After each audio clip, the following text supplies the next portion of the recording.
Hello दोस्तों, आज अपन बात कर लेते हैं जेनेटिक्स की। और यहाँ से बहुत सारे क्वेश्चन कंपटीशन एग्जाम में पूछे जाते हैं।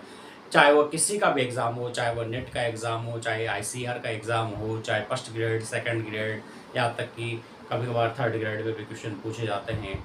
और चाहे वो जेट का एग्ज़ाम हो, जितने भी कंपटीशन एग्ज़ाम होते हैं, चाहे वो आईएएस का एग्ज़ाम हो जिसमें जिसमें कंपलसरी जिसके साइंस होती है, तो जितने भी साइंस से रिलेटेड एग्ज़ाम है उन सभी में जेनेटिक्स का सिलेबस होता है।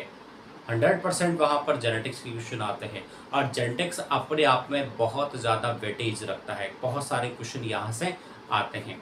इसलिए थोड़ा सा हमें जेनेटिक्स के बारे में जान लेना चाहिए और किस तरह से उनके क्वेश्चनों को किया जाता है, क्योंकि जेनेटिक्स भी के जो क्वेश्चन होते हैं वो लगभग मैथमेटिक्स के क्वेश्चनों जैसे ही होते हैं।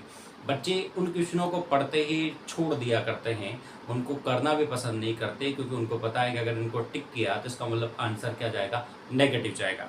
लेकिन कुछ मैं आपको ऐसे ट्रिक्स बताऊंगा जिससे आपके क्वेश्चन 100% राइट निकलेंगे और बिल्कुल इजी गोइंग आप उन क्वेश्चनों को हैंडल कर पाएंगे। तो सीखते ही तरीका कौन सा तरीका है जिसके आधार पर हम जेनेटिक्स सीख सकते हैं। तो सबसे पहले बात कर लेते हैं जेनेटिक्स की। तो जेनेटिक्स में आपको कुछ चीज़ें ध्यान रखनी है, कुछ चीज़ों का मतलब कुछ विशेष चीज़ें ध्यान रखनी जहाँ से क्वेश्चन हर बार पूछे जाते हैं।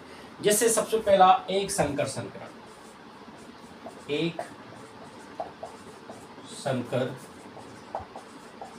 संकरण, एक संकर संकरण से बहुत सारे क्वेश्चन बनते हैं।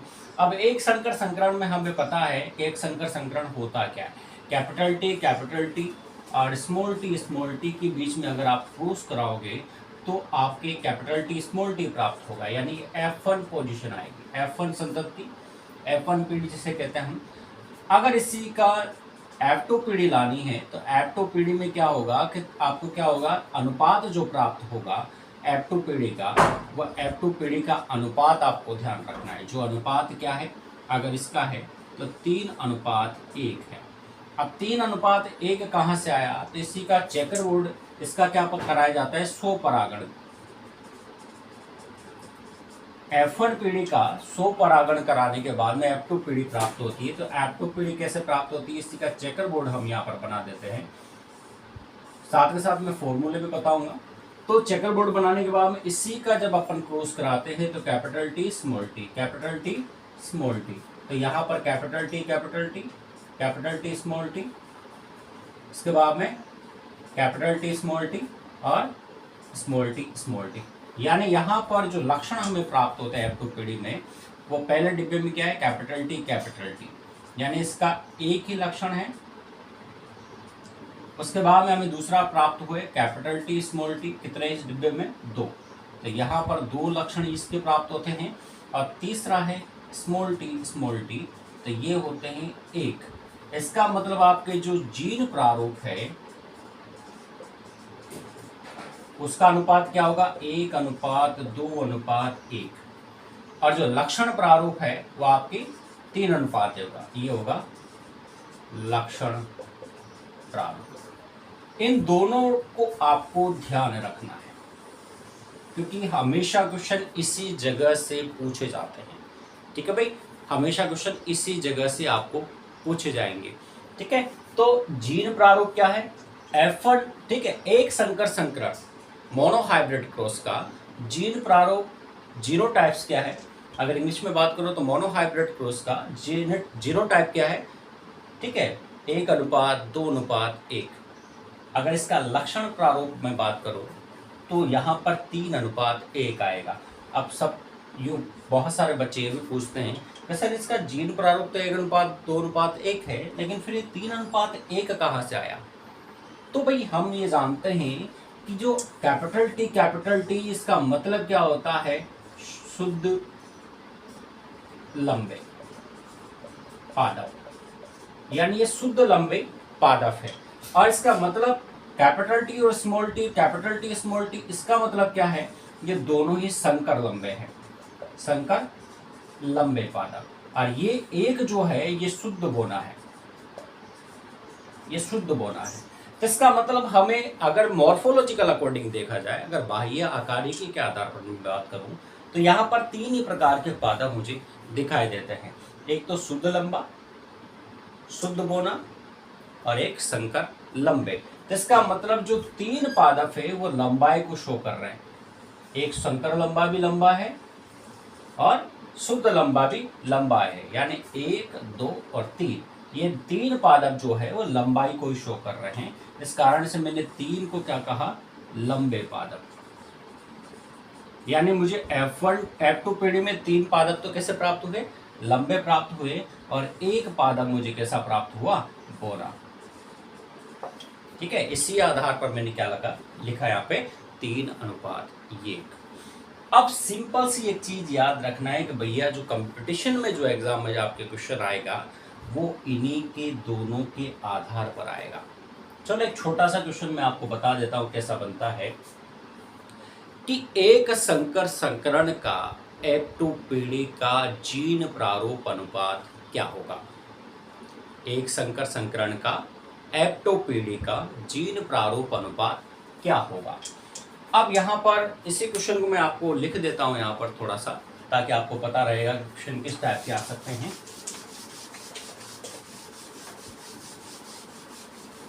हमारा क्वेश्चन क्या था, इसको मिटा देता हूं मैं। क्वेश्चन देखना, आपका क्वेश्चन है इसी से आधारित, एक संकर संकरण की F2 पीढ़ी का जीन प्रारूप अनुपात क्या होगा। ये हमारे सामने क्वेश्चन है। 4 ऑप्शन आपको दे देगा, 4 ऑप्शन दे देगा, 1:1:1:1:1। दूसरा ऑप्शन देगा आपके सामने 9:3:3:3:1। तीसरा ऑप्शन देगा आपके सामने 3:1, और चौथा ऑप्शन आपके सामने देगा 1:2:1। ये 4 ऑप्शन आपके सामने दिए। वापस क्वेश्चन को पढ़ते हैं। एक संकर संकरण की F2 पीढ़ी का जीन प्रारूप अनुपात क्या होगा। 4 ऑप्शन हमारे पास है। अगर हमने कॉन्सेप्ट नहीं पढ़ा है तो हमें यहाँ पर बहुत प्रॉब्लम का सामना करना पड़ेगा, क्योंकि जितने भी अनुपात उसने दिए हैं वो सारे के सारे कहीं ना कहीं हमने देखे हैं और पढ़ा है। और जब देखा है और पढ़ा है तो इसका मतलब गारंटी मानिए कि इनमें सभी में आपको कंफ्यूजन क्रिएट होगा। चलो इस वाले अनुपात को आपने नहीं पढ़ा होगा, लेकिन बाकी के सारे अनुपात तो आपके फैमिलियर है, उनको तो आप जानते हो। जिसका मतलब यहाँ पर बहुत सारे बच्चों के कंफ्यूजन क्रिएट हो जाता है कि अब इन तीनों में से कौन सा है। अगर आपने थोड़ा सा अच्छे से पढ़ रखा है तो फिर आप इस आंसर को टिक करके आएंगे, अगर नहीं पढ़ रखा है तो फिर आप कंफ्यूज होंगे। कॉन्सेप्ट अगर आपके क्लियर है तो आप आराम से इस पेपर को सॉल्व कर सकते हैं। तो इसका आंसर यही जाएगा 4th नंबर। देखना कैसे जाएगा। हमने पूछा है एक संकर संकरण। अब एक संकर संकरण तो इसका मतलब क्या है कि भैया ये कैपिटल टी और स्मॉल टी की बात कर रहा है, क्योंकि यही एक संकर संकरण है। इसके F2 पीढ़ी, तो इसकी F2 पीढ़ी का भैया जो F2 पीढ़ी है उसका अनुपात हमेशा या तो 3:1 आता है या 1:2:1 आता है। 3:1 कब आएगा, जब उसने वहां पूछा होता अगर यहां पर ये जीन प्रारूप की जगह अगर लक्षण प्रारूप कर देता, अगर ये लक्षण प्रारूप कर देता तो हमारा आंसर तीसरा राइट होता। एक शब्द चेंज होने की वजह से आंसर हमारा चेंज हो जाता। लेकिन अगर यहां पर ये जीन प्रारूप पूछ रहा है तो इसका मतलब आंसर मेरा कौन सा राइट जाएगा, 1:2:1 वाला ही राइट जाएगा। इसका मतलब ये आंसर मेरा सही होगा। अब थोड़ा सा शब्दों के साथ और एम्पेयर करता हूं मैं, थोड़ा सा इस क्वेश्चन को और मॉडिफाई करता हूं। अगर आपसे यहां पर ये पूछ लिया जाता कि द्वि संकर संकरण का, कौन से संकरण का, द्वि संकर संकरण का F2 पीढ़ी का लक्षण प्रारूप, ठीक है, यहाँ से 2-3 क्वेश्चन बन रहे हैं, मैं सिर्फ आपको छोटा सा डेमो दे रहा हूँ इस चीज़ का। क्वेश्चन अपन प्रैक्टिस करेंगे एक के बाद एक। और भैया ये कंपटीशन एग्जामों में आप चाहो तो पुराने पेपर उठाकर देख लेना, यहाँ से बहुत सारे क्वेश्चन बनते हैं। हर बड़े बड़े एग्जामों में जहाँ पर भी साइंस के एग्ज़ाम होते हैं, साइंस बैकग्राउंड के एग्ज़ाम होते हैं, चाहे वो IAS लेवल का एग्ज़ाम भी क्यों ना हो, सभी में इस तरह के क्वेश्चन आते हैं। ICR हो, जेट हो, फर्स्ट ग्रेड हो, सेकंड ग्रेड हो, ठीक है। RS का अगर मेंस का पेपर है, जिसने किसी ने कंपलसरी अगर साइंस ले रखा है, या कुछ IAS के लेवल है जहाँ पर साइंस आती है, जिस भी कंपटीशन एग्जामों में साइंस आती है, नेट वगैरह में तो आती है, तो वहाँ पर ये बहुत ही ज़्यादा इम्पोर्टेंट है। और नेट वाले बच्चों के लिए तो वेरी वेरी वेरी इम्पोर्टेंट है, क्योंकि ये क्वेश्चन वहाँ पर काफ़ी ज़्यादा मात्रा में पूछे जाते हैं। तो समझ लेते हैं, अगर मैं यहाँ क्वेश्चन मैंने थोड़ा सा मॉडिफाई किया है, चेंज किया है, तो अगर दी शंकर संकरण की F2 पीढ़ी का, दी शंकर संकरण की F2 पीढ़ी का लक्षण प्रारूप अनुपात क्या होगा। अब दी शंकर संकरण की F2 पीढ़ी मुझे पूछी है, तो मुझे याद है कि भैया जो दी शंकर संकरण है इसमें ये तो नहीं आएगा, इसका मतलब ये नहीं आएगा तो क्या आएगा, तो इसका मतलब यहाँ पर कैपिटल R कैपिटल Y वाला पोर्शन है, और इसका खोज किससे कराया गया है, स्मॉल r स्मॉल y से, यानी यहाँ पर 2 का जोड़ आएगा। इसी को तो दी शंकर संकरण कहते हैं, जो अपन ने पढ़ रखा है। अगर नहीं पढ़ा हो तो मैं समझा दूंगा आगे। अब यहाँ पर दी शंकर संकरण का, इसका मतलब F2 पीढ़ी का अनुपात भी बदल जाएगा, यानी F2 पीढ़ी का अनुपात यहाँ पर क्या होगा, यहाँ पर F2 पीढ़ी का अनुपात होगा 9:3:1। ठीक है भाई, F2 पीढ़ी का अनुपात क्या हो जाएगा, बदल जाएगा। क्योंकि ये अनुपात अगर डायरेक्टली आपको याद हो जाते हैं तो ठीक बात है, नहीं होते हैं तो आपको याद रखना पड़ेगा, और इसी को हम लक्षण प्रारूप कहते हैं, लक्षण प्रारूप। अब अगर ये लक्षण प्रारूप अनुपात है तो इसका मतलब हमारा आंसर ये राइट जाएगा।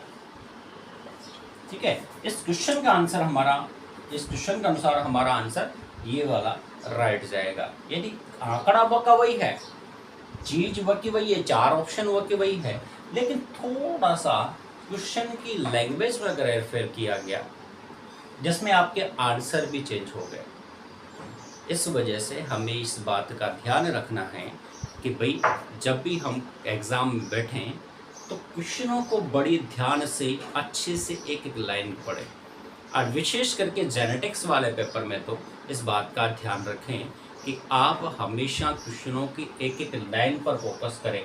सिर्फ यहाँ पर इतना सा शब्द बदलने की वजह से आंसर चेंज हो गया। सिर्फ वहाँ एक शंकर संकरण की जगह दी शंकर संकरण आ गया, जिसमें आपका आंसर चेंज हो गया। यहाँ पर पीछे भी मैंने दिखाया कि बस इतना सा शब्द बदलने की वजह से आपका आंसर चेंज हो गया। यहाँ पर मैंने जीन प्रारूप लिखा और अभी लक्षण प्रारूप लिखा हुआ है, तो यहाँ पर मान के चलना कि आपका आंसर भी क्या हो गया, चेंज हो गया। तो इन्हीं चीज़ों का आप विशेष ध्यान रखें। किसी भी जेनेटिक्स के पेपर में अगर आप जेनेटिक्स के क्वेश्चन कर रहे हैं तो वहाँ पर इन चीज़ों का विशेष ध्यान रखें। यहाँ पर एक शंकर संकरण, दी शंकर संकरण से संबंधित बहुत सारे क्वेश्चन पूछे जाते हैं। अब यहाँ पर क्या है, ऐसे भी क्वेश्चन आ जाते हैं कि एक सफ़ेद पुष्प का क्रॉस लाल पुष्प से कराने पर F1 पीढ़ी के अंदर गुलाबी पुष्प प्राप्त होते हैं। तो बताइए कौन सा, ठीक है, कौन से क्रॉस का उदाहरण है, यानी कौन से संकरण का उदाहरण है, जो आपको मैंने नहीं बताया, लेकिन ये मैं आपको एक एक करके सारे टॉपिक क्लियर करा दूंगा। अभी मैंने सिर्फ आपको एक शंकर संकरण के बारे में समझाया है, और इसमें सिर्फ इतना सा आपको याद रखना है कि भैया एक शंकर संकरण में मुझे सिर्फ 2 अनुपात अच्छे से रट लेने हैं। अब 2 अनुपात कौन कौन से हैं, एक तो है लक्षण प्रारूप, एक तो लक्षण प्रारूप अनुपात, जो कौन सा है 9:3 F3:1। एक तो ये अनुपात मुझे ध्यान रखना है, और दूसरा है जीन प्रारूप। जीन प्रारूप कौन सा है, 1:2:1। ये दोनों अनुपात मुझे याद रखने हैं, तब जाकर ये मैं एक संकर संकरण से संबंधित सभी टॉपिक्स को क्लियर कर पाऊंगा। तो एक संकर संकरण से संबंधित मैंने आपको 2-3 क्वेश्चन बताए, और भी आपके सामने मैं क्वेश्चन लेकर आऊँगा, क्योंकि अब हम तैयारी है, हमेशा हमें सक्सेस को तरफ आगे बढ़ना है, तो कुल मिलाकर हमें क्या करना है, पढ़ाई तो करनी पड़ेगी भाई। इसलिए कोशिश करो, क्वेश्चन प्रैक्टिस बढ़ाओ, ऑटोमेटिकली आपकी क्वेश्चन प्रैक्टिस जितनी ज़्यादा बढ़ेगी, आपके क्वेश्चनों को करने में उतना ही आपको मज़ा आएगा, और साथ में आपके क्वेश्चन राइट निकलने की संभावना भी बढ़ती जाएगी। क्योंकि किसी भी कंपटीशन एग्जाम को फाइट तभी किया जा सकता है जब आप क्वेश्चन प्रैक्टिस लगातार करते रहें।